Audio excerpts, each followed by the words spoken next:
Welcome back in, everybody, to after a week's break, Gone Racin. Week break for us, not for the whole NASCAR group. Because if you bet on the All-Star race, good, more power to you. Good luck. Welcome back in, Brennan Gaughan, Jeff Motley, Gone Racin in the new fabulous studio down at the South Point Hotel. No more breaks the rest of the year either. That's right. Well, we might each have a break or two, but there's going to be a show every week now through the rest of the season. Yes, there will be. So we'll be with you guys, giving you the best betting odds all year long now for the rest of it. And welcome back into the Dude Wipe studio. Got to get the Dude Wipe in there because basically we have to and we want to, and it's fun. We need some signage. I need to bring them. They said they're going to send us a box of Dude Wipes, so we'll get put some them right here. Put some Dude Wipes on here. We can cover that name right there. It don't matter if you're watching on the stream. The South Point, we don't care about them. But welcome in, Jeff. We had the All-Star race. We're not going to talk much about the All-Star race, guys. Look, Sirius XM listeners, you guys. I know you guys have been talking about it all week long. Everybody loves it. It was, first of all, North Wilkesboro looked great. Put on a great show. Congratulations. Marcus Smith was promoter's caution. I don't know if you saw the Ryan Blaney clip about, the blah, blah, blah, blah, blah, bleepity, bleepity, bleepity. And so he throws the promoter's caution. And he literally threw the caution. Yeah. He literally, Michael Waltrip did, because you saw it ended up on the racetrack. Yes. I mean, that's been a long time since somebody literally dropped the flag. But it was Michael Waltrip. It was Michael Waltrip. I mean, I remember a race that the green flag dropped. It was at Bakersfield. Green flag waved. We went into turn one. Yellow flag came out. Flag man dropped the green flag. I think the one I think somebody asked John Hunter Nemechek, because I guess he was the first car that came by that dodged the flag. And he goes, yeah, I saw it down there and I missed it. I didn't run over it. So he says, well, it was Michael Waltrip that dropped it. And he goes, oh, well, that doesn't surprise me. But what we talk about on this show is how we did at Kansas, because that was the last points paying race. And Kansas Speedway was where we came from last. Good race at Kansas. Had a long run at the end. So it, didn't get a lot of action there, but it was a fun race. Cream was at the top. Kyle Larson was your winner. He was plus 300 to win. Top three was 110. Group A, 210. Chevy was the favorite at 110. Jeff, when you look at the finish order of the race, though, we saw somebody up there that we didn't expect to be there, and that was Christopher Bell. We've been dogging on him on the mile and a halves. We know how good he is on road courses, and we know how good he is on short tracks. If he's got his mile and a half program figured out, it might be a two-man race for this championship. If they can fix that, they're going to be pretty darn good. Seabell was plus 275 for a top three. Ryan Blaney, good run. He needed it at plus 200. But then look at this. Couple weeks in a row, Jeff, we've been talking about Chase Briscoe. There he is. Josh Berry, I had him for a couple picks because of how he did at Vegas in the mile and a half. He was up there. Actually, Josh Berry was winning me until they screwed up he got the penalty and had to go to the back. Otherwise, I win Josh Berry on that top three. Josh Berry might have more than the one win in Las Vegas this year, if not for some self-inflicted mistakes. And then maybe set a couple of those. How about Ryan Preece and Chris Buescher right there? Two RFK cars, again, top 10. John Hunter Nemechek. We've been talking about this. That Legacy Motor Club team has had a bunch of top 10s in the last few weeks. They're starting to we may start talking about them more in our picks pretty soon here. No, I think I completely agree with you on that one. And obviously, we also had the news that came out. Chris Buescher was docked a bunch of points after the race. I know their appeal is still pending. So Chris Buescher is probably going to need a win now if he doesn't get that appeal overturned coming up. But that RFK team, outside of the team owner, has been really running good. Well. It's not like Brad's been running poorly. It's just, just seems like something just goes wrong. Right now, after the penalty, Chris Buescher is down 27 points out of the cut line. Not dead in the water, but still. Let's talk about how we did, though, on the betting side, Jeff. Last, we had our group matchups last time that we picked, and the group matchups did not. I was heavy in groups. I don't know if you remember your picks. I got them right here. I believe we were both heavy. We both were very heavy in the groups, and it didn't work out well for us. No, but it was almost as bad as the week before when all three of us had three different picks in a group and we lost one. Our big screen. If you're watching on the South Point stream, we got the big TV in the back. It's on the big screen. It's not in front of us, so we have to turn around. But Kyle Larson did win Group A, and it was he dominated, which we knew that it was going to be a tough road for him. Group B was Alex Bowman. Who, remind me, anybody? I wish this was a call-in show right now, and I could say, remind me who picked Alex Bowman to be the disappointment of the year. Has he won yet? A disappointment. He won a group. All right. Congratulations. Group B, just saying. I mean, he could have won Group D. I mean, congratulations. I know. Look, I'm not. Look, he's having a better year than I expected. But again, they've not won a race yet. They've not clinched a playoff berth. Okay, I don't even remember who you picked. I don't either, because I just get to pick on yours all year. Chase Briscoe plus 255. He finished fourth. So I mean, you look at ABC first, fourth, and fifth. That's why ABC is always some of the tough ones to pick. But Chase Briscoe, that was one. Man, I look back on that and think I really should have had I had Logano in that group because of how he did the week before. And Chase Briscoe, though, we've been talking about it all season long. He's starting to He's starting to figure out that Toyota. He's starting to get more and more comfortable with that Gibbs team. Look, Denny Hamlin and Christopher Bell have been strong all year long. So it's only a matter of time, you figure, before Briscoe starts hitting it. In Group D, E, and F, Group D winner was finished 11th. That's a pretty high up finish for a Group D, and it was Austin Cindric, who also has been running pretty good lately. We'll leave the Cindric news to a different radio show. That's not for us. Noah Gragson, Group E at 14th, and Group F, Zane Smith, who I poo-pooed and should not have apparently. He got 16th and ended up coming home the winner in Group E. So I learned my lesson on being so confident in the Childress teams here. And you were so high on Zane, you dumped off the deal. But I felt like the Childress group was running better on the mile and a half, so I took Kyle Busch in a group, and I also took Austin Dillon, and did not work out for me. And by the way, speaking of Bushes, I know we're talking about this show, but congratulations to our buddy Kurt Busch getting elected into the NASCAR Hall of Fame, getting inducted January 23rd, I believe, in Charlotte, going in along with Harry Gant and Ray Hendrick. And I'm excited Harry Gant got it. People say, I know there's a lot of argument about Harry Gant. Was he Hall of Fame worthy? Sometimes it ain't just stats that makes you Hall of Fame worthy. And to me, that's Harry Gant. I was not a NASCAR guy growing up. I've talked about it over the years. I knew very little about NASCAR. I knew Awesome Bill from Dawsonville and High, Wide, and Handsome Harry Gant, the Skull Bandit. So that was super cool. Well, and most people probably don't know much about the third guy there, Ray Hendrick, but I'll tell you, as a kid growing up in Martinsville, Virginia, in the Virginia side, he was from Richmond, and at Martinsville Speedway, the man, honestly, I got to where I hated Ray Hendrick because Ray Hendrick won every time there would be a race at Martinsville. And they used to run these double headers where they would run 250 laps of modifieds and 250 laps of what was then called late model sportsman before it became the Busch Series. He'd win both ends of the double header half the time. No, he was that. I still think NASCAR should. They're still trying to get some of those legends in, and I wish they had a bigger legends class still, because there's a lot of guys that deserve it. But anyway, let's get back to Kansas. After Kansas, the results, we still have only 7 winners in our 12 races so far. I think, Jeff, remember a couple years I was beaten pretty good that I thought we were going to hit maybe a winner that didn't make the playoffs. I don't think we're in danger of that. You talked about Chris Buescher. If you look at the points that we have here on Gone Racin', we show him still at 14th in points because the penalty is still pending. It's still pending. It's a pending penalty. So Buescher, without the penalty, he's going to be 14th. With the penalty, he's down in 19th. So it's you got to see where that's going to be. Look at the names though, Jeff, that are on this cut line. Kyle Busch right there, 7 points out. If Chris Buescher is down, I'm going to talk about if Chris Buescher is out. Chase Briscoe though, sitting there. 14th in points, looking pretty good. Ryan Preece, 6 points to the good. How about Ricky Stenhouse Jr. Right now? Where did that come from? You look at that, it's like, wow, Ricky, that's impressive. Well, yeah, and Preece is another guy who got a penalty. When you say penalty, he didn't come back from it. He didn't necessarily have points directly taken away, but when you get put dead last, that's a lot of points. That's 30 points that got taken away. Correct. So, there's some guys in here. Look at Bubba Wallace sitting pretty solid in there at 12th, 66 points ahead of the cut line. So there's some guys that are sitting fairly good inside the cut line. A lot of racing still before we go to do that cut line. We're not even, when we talk about the next 5, we're still not even talking about anywhere near that cut line. So we, of course, this weekend, crown jewel. Jeff, is there any argument? Even the Formula One guys know about the Coke 600. It is a crown jewel of our sport. I call it a crown jewel of motorsports.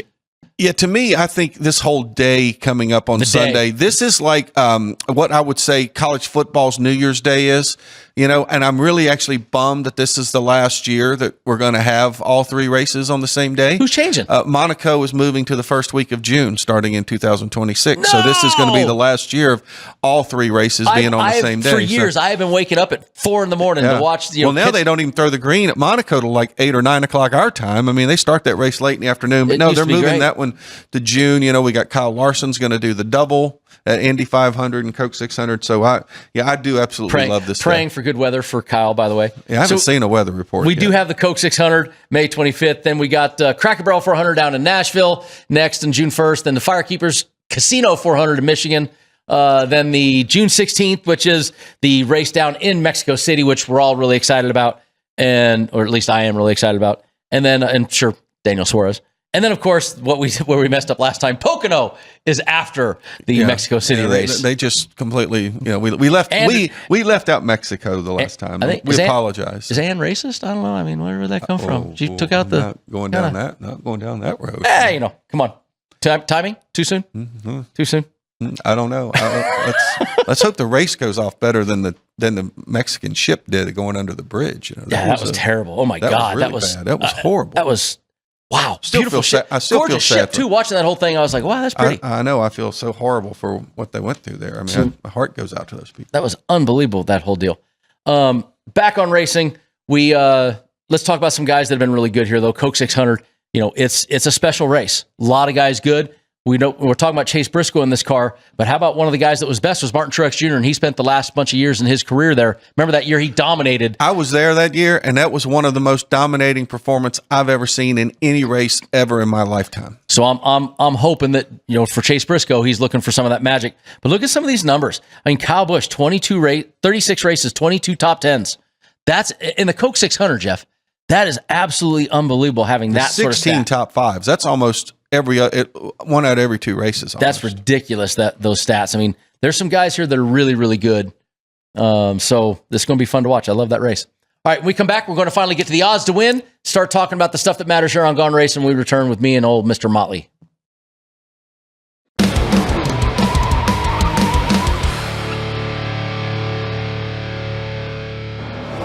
Welcome back into Gone Racin'. Brennan Gaughan, Jeff Motley. We are now getting into the Coke Zero. Is it Coke Zero or is it just Coca-Cola 600? I think it's just a Coke. Not the Coke Zero Coca-Cola 600. It was Coke Zero for a couple years ago. I don't think so. I'm still so old school. I still say the World 600. It's the World 600. I do the World 600. It was the World 600 to me.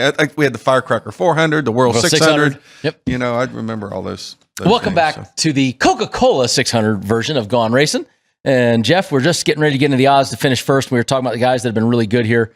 And this is one of those races where Casey Mears won this race. Austin Dillon has won this race. You occasionally get the guy you don't expect to win this race because 600 miles is tough. Well, it is, and you certainly can get fuel mileage races. And I think that's probably what we saw with Casey Mears, especially. I think that was a fuel mileage race. I was actually there that day, and I think that's what happens when you get some of these longer races that that can happen. Although nowadays it seems like the field stays a little bit more packed together, and with stage racing and there being more restarts, I don't know that we're going to see. I don't think you see quite as many fuel mileage races. And don't forget, there's an extra stage in this race.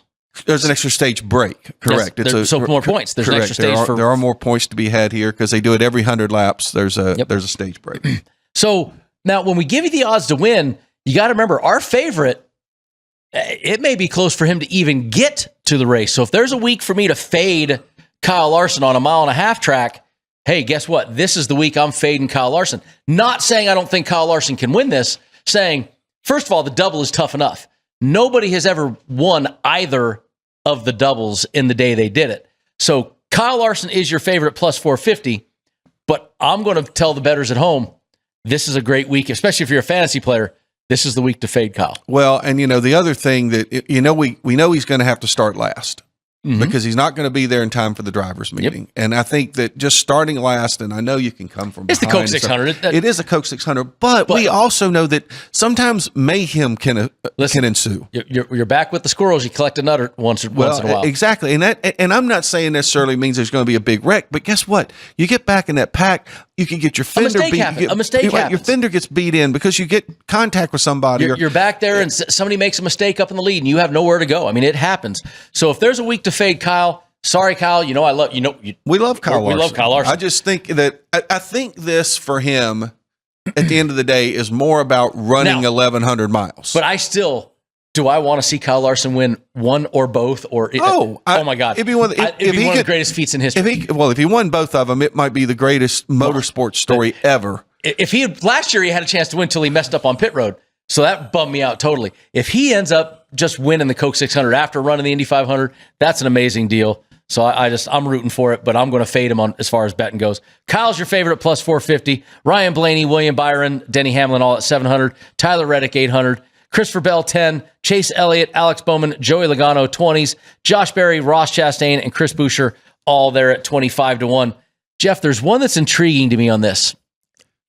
And it's Josh Berry at 25-1. Well, I was gonna think the same thing. But here's my other. Can I just say something though? I really do like Josh Berry, and I love the way he is racing on mile-and-a-half tracks. But Josh Berry, other than one time this year, hasn't gotten through 400 miles without something going wrong. Can he go through 600 miles? I mean, because yes, he is really good on these mile-and-a-half tracks. But I just see a pattern now that they're running well, and then it's a pit road problem or a problem on the track. But here's the thing. I think they worked. You look at, he won Vegas. He went to Homestead, led a couple laps, got caught with a caution deal, finished 17th. Went to Texas, remember, led 40. He was bad to the bone at Texas.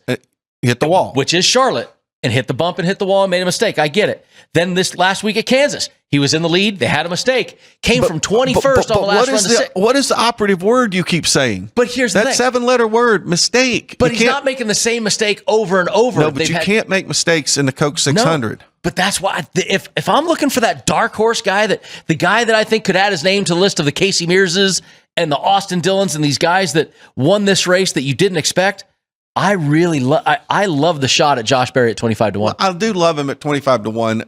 I also don't think that I put him in the Mears Dillon category only because of what he's shown how well he can run on the mile-and-a-half track. In fact, I believe that was Casey Mears' only career win. It was his only career win in the Coke 600. As my co-driver in the Baja 1000. You got to throw that out there, my guy Casey. But the other one is Seabell. We've been poo-pooing him pretty hard on the mile-and-a-halves, right? It hasn't been running well. I said I'm fading him until. Well, okay, he comes to Kansas, finishes second, and didn't finish there because of third in stage 1, fifth in stage 2, led a couple laps.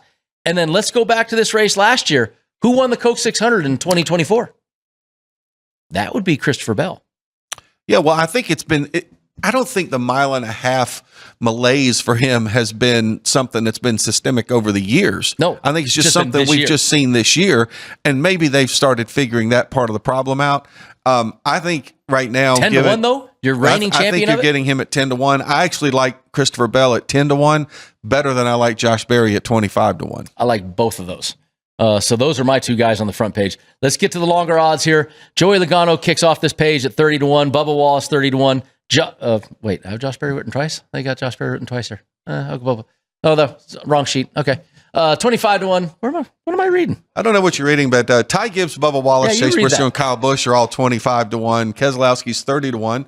Austin Cindric at 50-1, along with Ryan Preece. There we go. Carson Hocevar is 60-1. Daniel Suarez, Eric Jones, and Connor Zilic making the shot. Read off your sheet. Go to the next page. No, I'm looking at the screen. Understood. Look at the screen. I'm looking at my sheet. I always heard in I think TV. Ann wants us to look professionally unprofessional. I always heard on TV, read the screen. Listen, professionally unprofessional is what we are here. Ann tried to trick me on this one. So when I look at the other page of this, the higher odds, one sticks out to me right off the bat, and that's Ty Gibbs, who now you and I have both said Ty Gibbs, waiting for him to see some things, right? A couple weeks ago, remember I said, Ty Gibbs had a good run, got a top 3 for me, won me a bet. Because Ty Gibbs last year in this race finished 6th, second in stage 1, led 74 laps. This is one of the times we were saying, we think Ty might get a W at some point. I think Ty Gibbs may be starting to come back around. Didn't look good at Kansas. I get it. But I don't know. Maybe do I take him for this, or would I take him for like a top 3? Well, one other thing about Charlotte Motor Speedway, even though you don't really think of mile and a halves as being a place where people get their first win. We talked about Casey Mears. Jamie McMurray won, and it's his second career start. He filled in for Sterling Marlin at Charlotte Motor Speedway. This is where I sit and I see a really long odd, and I see a guy like Ryan Preece, and I say, just been running good. He's been running good. This could be the week that Ryan Preece breaks through, because I just love the way he's been racing almost everywhere he's been. He's been consistent. By the way, he also really cracked me up at the All-Star race with his orange cone. He actually had a legit beef. I don't know if you saw the situation. I think he might have won the All-Star race if he hadn't gotten penalized, because he was on the front row. But anyway, that's another story for another day. The two others, though, I look at Chase Briscoe. We just talked about how well he did at Kansas and how well Martin Truex was, and how much I really, we've said we've been waiting for Chase Briscoe to do that breakout. And he keeps, every week, he just keeps inching. This could be one for him. And look, Kyle Busch's history here, even in recent history, 6 top 5s in the last 10 races at Charlotte. So even then, do we jump back on the Busch bandwagon yet? Well, and one other one there. And look, I do believe at some point we're going to get a week where some bad luck, misfortune is not going to befall him, and he's not going to bring some trouble on himself. Brad K. I mean, Brad Keselowski, first off, he's too good of a race car driver, and they've pretty much proven that team has gotten so much better with how well Buescher and Preece have run. There's going to come a week where it's all going to come together for Brad Keselowski. He finished second in this race last year. In the Coke 600, he was second, 8th and 5th in stages.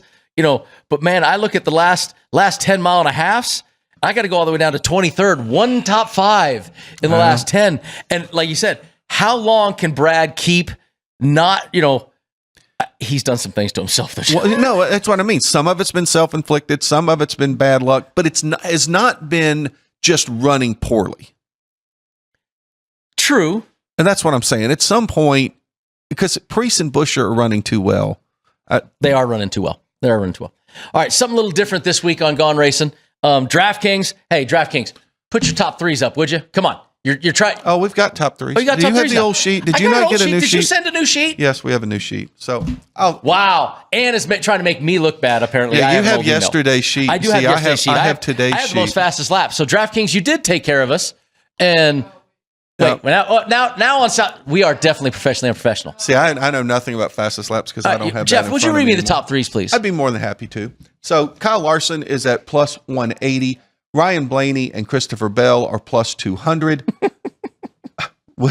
William Byron, Denny Hamlin plus 235. Tyler Reddick is plus 285. Chase Elliott plus 400, Kyle Busch 425, Alex Bowman 450, along with Joey Logano also 450, Brad Keselowski and Josh Berry at 500, Ross Chastain at 600, Ty Gibbs 800, Chris Buescher 850, Chase Briscoe, Bubba Wallace, and Austin Cindric are all at 10-1.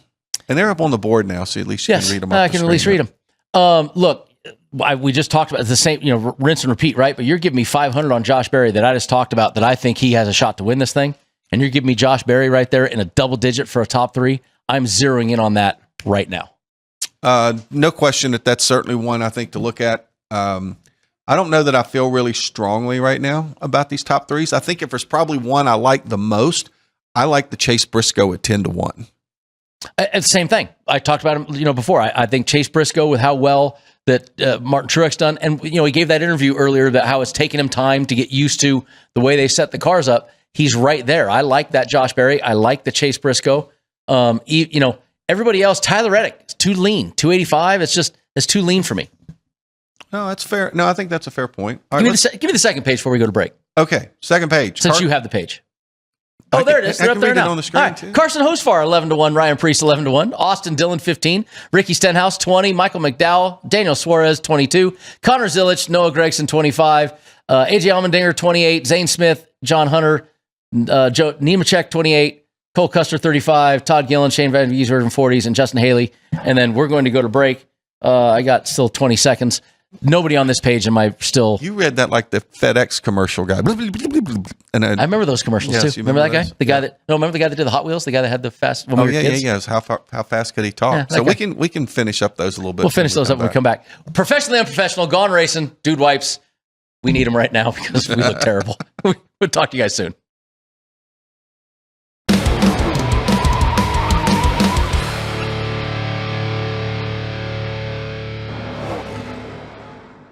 Welcome back into the going to be more professional segment of Gone Racin. Jeff Motley, Brennan Gaughan, South Point Studio. And we were just finished up those top threes. Jeff, that second page. And I like what you said. Our entire show needs a dude wipe today. It does need a dude wipe today. We need a bunch. Look like my son after that race that I posted last time. It's not good. Look, Ryan Preece is there on that page at 11-1. You were just talking about that. I just don't know about a top three for him yet. That's everybody on this back page. But Chase Briscoe 10-1. I get it. I mean, I mean, it's one there, but I just the second page. Austin Dillon's a former winner, but those days have not. I told you, I'm off the Childress bandwagon until they can prove last week. I didn't just jump off; then it ran over me. So, all right. Well, let's get to our head-to-heads. And this week, Molly, there is actually a lot of really good head-to-head bets. All against one guy. It's a don't line deal, but here's the deal. Once again, I want to preface this with, I am rooting for, I am not a member of the media. I don't care what, we may be sitting here behind these microphones and be on Sirius XM and all this. Yeah. I'm not media. We're not Jeff Gluck or Kelly Crandall or Jennifer. You're not even working at the Speedway anymore, so you really aren't even, you can be as biased as you can even be biased then, but I am a Kyle Larson. Dude, I love Kyle Larson. I think he is a man amongst boys right now. I think he is the greatest race car driver in the world right now. But trying to do the 1,100 miles is very, very difficult. It is not easy. And I don't think anybody's ever won either race. No. So right now, and we know he's going to have to, period, start dead last. I don't think that's a big deal. It's Coke 600, long race. But as you said, a lot of little things can happen. So you're going to give me a don't line. You're going to give me, listen to these names. William Byron, one of the best on mile and a half right now, plus 120 against him. Tyler Reddick, plus 130 against him. Christopher Bell, finished second at Kansas, won this race last year, plus 140 against him. That's the one that's the value to me because Seabell's been running so poorly up until Kansas that they have him at a plus 140 number. I love those but they're all against Larson. Denny Hamlin also plus 120. Denny Hamlin 120. There's some great numbers here on a don't line. If you think that Larson is going to have, it's hot, he's going to be dehydrated. He's not going to be dehydrated. He's got a lot of factors to deal with. I'm not hoping it happens. I really hope. I would love to see. I would love to go 0 for 5 this week if I pick Kyle Larson a bunch. I'd love to know how they're going to handle if he wins the Indy 500. That's an impressive. He ain't going to have a whole lot of time for milk. He's going to have time for milk. He's going to have time to chug it and run. Right, because because as we know, he has to be at Charlotte for the start of that race because NASCAR is not going to give him a waiver like they gave him last year. NASCAR's put themselves in a box. Let's say Kyle Larson does win. Well, but still, will they give him a waiver now because he had to miss for some obligations? Here's the problem. No, I say there's no way. Come on, you're telling me that Jim France and Mike Hilton, Steve O'Donnell, and all these guys. No, because he only is a benefit to the NASCAR at that point is if he can also win the Coke 600, and you have to start that race to be the driver of record. But I still think that'd be a tough road. No, I think you would see a revolt in the garage if he didn't. I would absolutely love to see NASCAR get put in that position. Not saying because I'm mad at you, Mr. France or Mr. Hilton. I'm just saying that'd be awesome to watch. So don't line, big numbers. The other two on our board right now from DraftKings is we got a Christopher Bell plus 115 versus Blaney, which I also really like. I think Seabell is a good one there. And I like Tyler Reddick at plus 105 over Ryan Blaney. I like all the dogs. I like the entire, you said it off air, Jeff. I could pick 5 head-to-heads this week and be pretty happy. Well, and I'm tempted, although I do feel far more confident about Kyle Larson's situation this year than I did last year, just because I know this year he's not hanging around Indy. Yes. If there's poor weather in Indy, if there's some long delay, he's out of the car. He's headed to Charlotte. They already named it. He has a backup driver sitting there too. Tony Kanaan, I believe. Is it Kanaan? I believe Tony Kanaan. So certainly a guy who's got a lot of laps around Indy. And that would also be awesome. If they have some sort of red flag, he has to get out. Kanaan gets in, wins. So then Larson could win both races. You get a TK and a Tony and a Kyle Larson. That'd be fun. Yeah. That'd be awesome. I love TK too. He's so cool. I do like Gaughan. He's one of the fun guys out there. Oh, dude, if you ever had a chance, anybody's ever had run across TK. Between Gaughan and Elio Castroneves, two guys that they're And bound. Dario Franchitti. Yeah. Gotta throw him I don't in there. know if I found Dario's energy level to be quite on Elio or Tony's. Dario's the one that's he's sneaky funny. Okay. Well, I think they're all be funny. I just mean that high energy that that's Elio and and Tony yeah, have. that's Elio and Tony. All right, let's get to Group A. This is a great number. Once again, Kyle Larson is plus 205, and then three dogs, Blaney, Byron, and Hamlin at 295. I love William Byron at 295 right there. I do too. I really do too. But honestly, the one that scares me a little bit in that group is Denny. Yeah. Because, I mean, look, Denny's team has not made many mistakes this year like they had. He had an engine blow up, but you can't do anything about that. But I just think that Denny's team looks to be, especially I guess pit crew, they've been more solid this year. He's the one that I see he and Byron as being the two guys. So do I. To pick here. But I mean, you got 295 for Byron. We've already talked about all the stuff with Larson. And now here's the deal. Would I rather pick Byron at 120 versus Larson? Or get him at 295 and happen to have to go against Denny Hamlin, Ryan Blaney? No, I think that's a fair point. And heck, you could pick both of them if you want. You could take Byron at 120 against him and then take Denny Hamlin here, and you could still win both. That's true. So I like that group. I like Byron on that one. That one's screaming to me. Let's get to Group B. Group B, Chase Elliott 230, Alex Bowman, Joey Logano 270s, and Josh Berry 310. I'm going to be so mad at you because you may suck me into the Josh Berry bandwagon this week because of that big 310 number. It's 310. You know, because I would have expected him to be like a plus 230 in Group D. Yeah, I mean, 310. But a 310. The only one that scares me here is Logano. Logano, 3 wins in the last, in mile and a half, 3 wins in the last 10 races. Also very good here, Logano, but not. Do you think, and look, I know we're not going to talk about this subject a whole lot. Do you think there is any carryover from a morale standpoint, a team standpoint, from the issues that have been going on with the Penske cars at Indianapolis? Could that carry over at all into the NASCAR program and affect them at Charlotte? Those people are close. They're very close. And you've worked for that organization. And I love Tim Cindric. I'm a big Tim Cindric fan. And so if anybody, I think it's going to be the worst on Austin. That's his father. And I think that might weigh mentally on him. But then also in times like this, is you see how tough people can be. And so I think that one thing we know about Joey, and we'll find out about Austin, is that when it gets nasty for Joey Logano, sometimes he's at his best. Joey Logano gets pretty nasty back. Yeah. So, I think that it could be something that they do well because of. So the only thing that scares me here is Logano in this, because I think Logano could probably do something. But I love that 310 on Josh Berry. I may be convinced to be on the 310 with Josh Berry just because that number is so good. And I'm sorry, I'm just not real high on Chase Elliott. I mean, these days, he's consistent, but he's consistently 7th to 10th that's every what I'm saying. week. He finishes great. Chase Elliott, once again, I'd love to have his slump, right? And I'm not jumping on the Bowman bandwagon yet. We already know that. I'm not ready to go there. So I'm with you. I think it comes down between Logano and Berry, and Berry's got there's better odds on Josh Berry. Yeah, Josh Berry I'm high on right now. Until Josh kicks me off his bandwagon for some reason, I'm high on it. He's trying his best, but not by how he's running, and that's what keeps me coming back to Josh Berry. When he came from 21st to 6th in that last run, I was like, come on, a couple more spots. But he was the fastest car on the track the last 50 laps of that race at Kansas. Group C, Ross Chastain's your favorite at 230, Chris Buescher 260, Ty Gibbs 295, Bubba Wallace 295. This is a tough group because I like Chris, I like Ty, and something about me says Bubba has been starting to put this stuff together. So I get a little nervous about picking against him. Finished 11th in the 600 last year. This group to me is going to be my toughest one to handicap. Well, if you want to just say who's the most motivated, this is Chris Buescher, hands down. Absolutely. After the penalty and knowing that they, I guess it's not going to be till next week when the appeal is heard on that penalty, I think is what I read. I think it's like next Wednesday. Yes. So they don't really know where that's going to end up. But to me, this is Chris Buescher's group to win. or Chris Buescher's group to lose, depending on how you want to look at it. I agree with you on what you said about Bubba. Ty, 400 laps. That's, we'll see.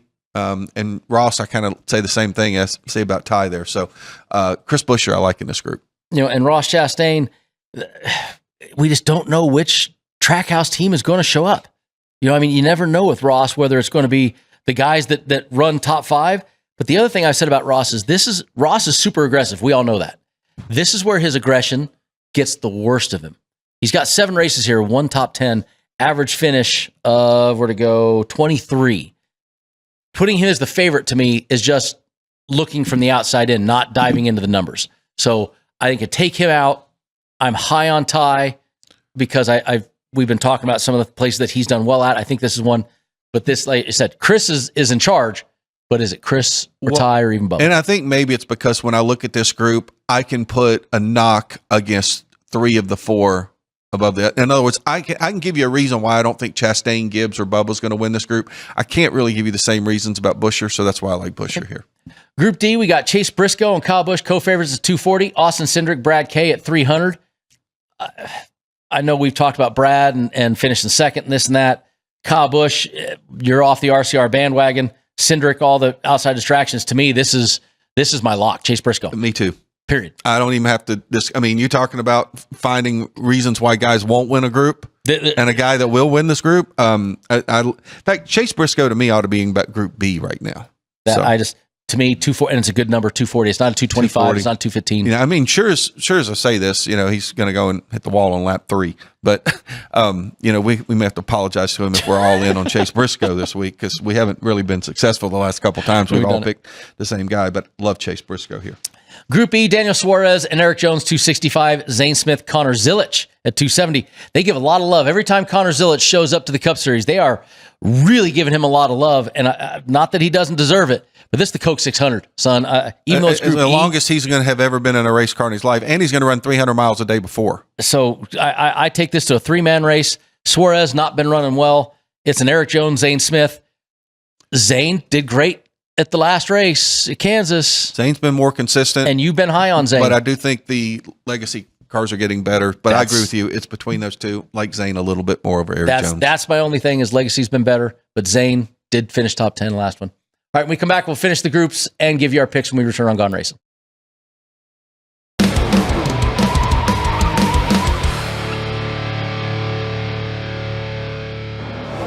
Welcome back in Gone Racin'. Brennan Gaughan here, Jeff Motley, wrapping up our final groups and wrapping up the Gone Racin' show for Charlotte, the Coke 600. And Mr. Motley, we are just heading into our final group, Group F. And Group F has Noah Gragson, Michael McDowell at 265, Austin Dillon, AJ Allmendinger at 270s. You know who's really been running the best out of all these guys? Well, Noah. But although McDowell was looking really, really good at Kansas. He was looking good. He's looked good a couple times, but Noah's kind of seemed 14th at Kansas. Noah is in that 10 to 15 window like every week. And if he won, and that ought to win you Group F on most. He won the group last week. We just showed it at the start of the show. He won his group with that 14th place finish. So do we? Like we said, Austin Dillon. We've kind of taken him off that list. The Dinger hasn't shown a lot of stuff. This to me is between Gragson and McDowell. And which way do you go? I think that just Gregson's been just a little more consistent. Yeah, I'm with you on that one right there, and I completely agree with you. This is between Gregson and McDowell in this group. I really, and it's all the same number, so you're just getting a head-to-head at 265. And AJ hadn't done himself any favors with our man RC. Not lately. About the engine situation. Yes. So I know that didn't go over very well. And again, the Childress cars have just really been struggling. So yeah, I'm with you. I like Gregson, McDowell here. Maybe I give a slight edge to Noah, but I'm probably not going to bet this group because I just feel like it's that close between those two. I've got one hole left. I'm debating on my fifth pick, and I could do this one or I could do a different one. America anxiously awaits your fifth pick. That's right. Don't you forget it. Our manufacturer's picks. It's getting deep in here. I need the dude wipes.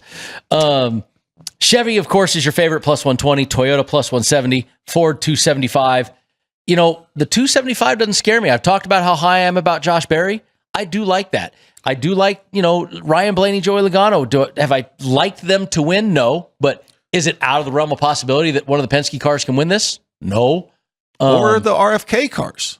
I don't think it's out of the realm of possibility to see any of the 3 RFK I don't either. cars win. So I think 275 is a good return. I'm not betting it, but 120 is higher than Chevrolet has been the last couple of weeks. They've been 110s.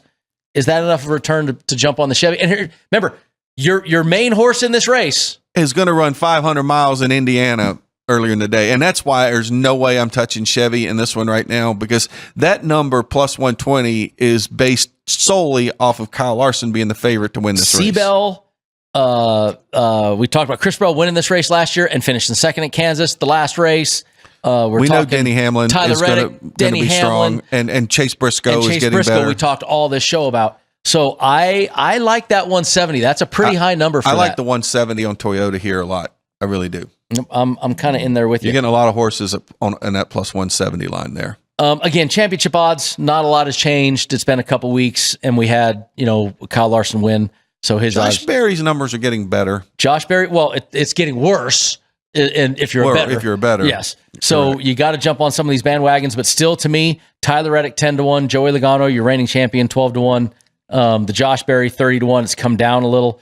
I think Chase Briscoe is still a value over there at 40-1. I think Buescher's went up with the penalty. With the penalty, he went up. So there's some value still in this. Remember, this is where you'd bet a couple of these because they're such high returns, and you hedge off the end of the year. If you get one of those guys in your final four, you got a great hedge to make your deal go the other way. We will briefly, because it was all that crap we've been talking for weeks about how great you and I are and what our big, we have been, woohoo. Well, you're on a two race shutout streak. I'm on a 2-race offer streak. So I am flirting back with the real Mendoza line. I am only at 6.75 units to the good. Now I was -5. Now, Josh Berry, looking fantastic, got the penalty. Reddick over Larson. It was over Larson. That sucked. Chris Buescher, Logano, Dillon. Yeah, I just, it was a terrible day for me. Jeff Motley, -5. You're 18 points on the season. I picked Berry to win the whole thing. You picked Berry to win, and he was looking great, and he blew it for you too. You picked Buescher over Bowman because you, of course, are poo-pooing Bowman, and that cost you. It's been a tough one. And then the pit crew, they were all in on Joey Logano last week. And how about the only win they got was not Joey Logano? And the one they got was picking Larson to win Group A. So, it was but they at least salvaged their deal, only lost 0.9% of a point. And then we got our graphic, of course, for our year-end stats.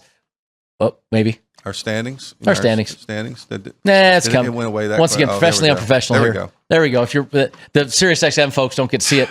You are still 18 units to the good, 18.25 to be exact. I am 6.75, and the pit crew. I mean, check this math too. I think I have more than 6.75. Trust me, you've lost 10 points in the last 2 weeks. I don't know. I got to check with the commish. You got to watch over here. And then the pit crew is -2.3 on the season. Those numbers go away in a hurry when you go 0 for 5. I'm just saying, as I know from last week. Yes, they do. But I do have hot off the presses. Anne has said that I have treated her poorly this show. She is not happy with the treatment I've given her. So questioned her character on the show. And I can turn this computer around and show you. I had other things on here. I'm just pointing. I don't even know what was on there. I mean, is this something that's going to get us in more trouble? No. FCC violations coming or something? I'm just, So I have the pit crew picks hot off the index card, and I have a scratch out even. I'm trying to read what the scratch out is. She has such pretty. By the way, Anne has beautiful penmanship. I just want to point that out. It's so professional. We get an index card with handwritten, and it's so well written too. I mean, it's such pretty. I write like a doctor. I write like an architect. I'd say it's in Latin, but it's really not. We got Seabell to win at 10-1. I do like that. They have Denny Hamlin to win Group A at +265. They have Logano to win Group B at 270. They are doing the former producer Wyatt special, Brad K in Group D at +300. And they scratched out, I can't tell because I don't have my glasses on, but they did write William Byron +120 over Kyle Larson in the head-to-heads. Mr. Motley, I will hand the commissioner their bets. Sorry, I didn't throw that very well. I don't dislike those. I don't dislike a lot of those. I think they're going to have a good week. I may be going head-to-head with them in a couple. I'm going to go head-to-head with them, but I do like them, except for a few of them.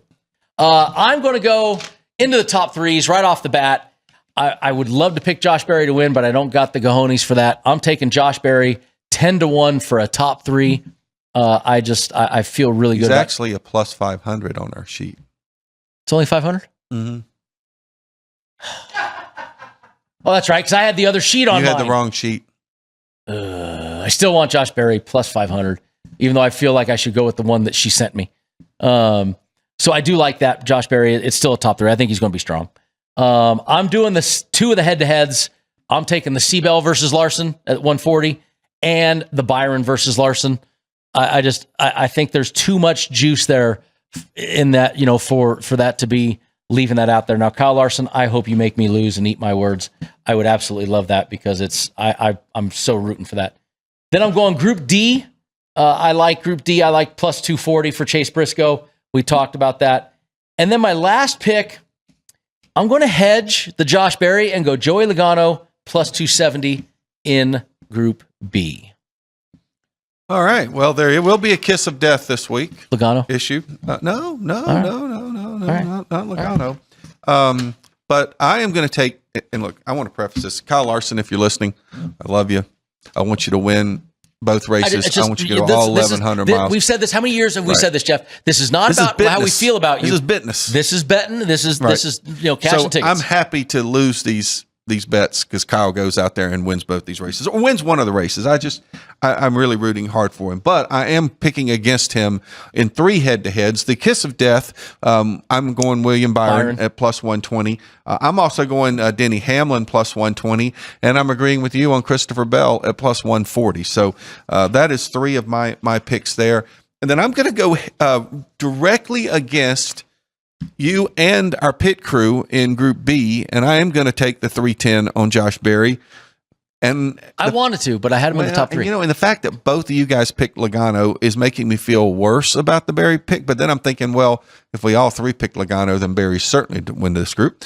So I'm going to avoid that kiss of death, and I'm going to go Josh Berry. And then I am agreeing with you in Group D, going with Chase Briscoe, because to me, that is the closest thing we have to what I think is a lock of the week. Is I just love Chase Briscoe. My Group B pick was my last one, Jeff, and I was like, do I go that or do I do the Noah Gragson Group F or the Toyota? I was torn between Noah and the Toyota bet. I think those are also good bets. If there was an ancillary, put an asterisk, I would really do like those 2. On for this week, the Toyota one especially. Yeah, I'm kind of with you there. That Toyota pick for the manufacturer, I think if you're out there betting this week, I think that's one you ought to really, really give a long, hard look at. I know we didn't pick it, but I agree with you. I just think that number's good. And the fact that the Chevy number is so predicated on Kyle Larson, and again, we just don't know. And I think maybe Kyle's going to be the first guy to maybe come back and say, hey, you can really do this. And if you remember last year, Kyle Larson was actually, his strategy, he was going to win the Indy 500. He was in position to at worst be a top 5, and he got that speeding penalty. Right. And it was just, it was so terrible. It was heartbreaking because I was rooting for, everybody in the NASCAR world was rooting for him right there. And it was unbelievable where he went. So first thing I'm doing is I'm wishing good weather. Yes. I'm wishing good weather on him, and then I'm wishing wishes for him to run well. Well, that's Gone Racin for the Coke 600 weekend, Mr. Motley. This is, as we've said, the greatest weekend of racing in the history of... the greatest day. The greatest day in racing is... I will be watching all 3 as usual. I will be doing Monaco. I will watch the 500, and I will end up, staying up to watch the Coke 600. It's always easier on the West Coast, though. I remember... it's easier on the West Coast because you're not 2:00 in the morning some days with the finish. Now you're going to have to get your streaming service out this week too, though. Prime. Amazon Prime's first ever NASCAR race is going to be this weekend. That's a ballsy move by NASCAR there too, doing your crown jewel, moving it to Prime. Is this also that in-season tournament thing they talked about? No, I don't believe that starts TNT. yet. That's not Prime. Going to be that's going to be the TNT USA, races. TNT thing or whatever. The TNT races. Yeah, we're so well informed. You and I believe that starts with it like around Sonoma time or something. Yeah, it's later in the year. The next 5 races are on Prime, and then the 5 after that will be maybe it starts. I don't know where it starts. I'm not worried about something that's more than 5 races away. That's too far down the road for me. I can't get more than one weekend out of away from me. I have graduations this week, and congratulations, by the way, to all those graduates recently. My son graduated 8th grade at the Catholic school system. That's a big deal because you go from 8th grade to high school. And my niece Bella, and then my 2 nephews, John and Jake, both graduated UNLV. So congratulations to all the graduates out there. Fantastic. Yes. All right, guys. We'll see you guys next week when we break down Coke 600 and talk everything of whatever race. Nashville. Hey, Nashville, we got it. Bye.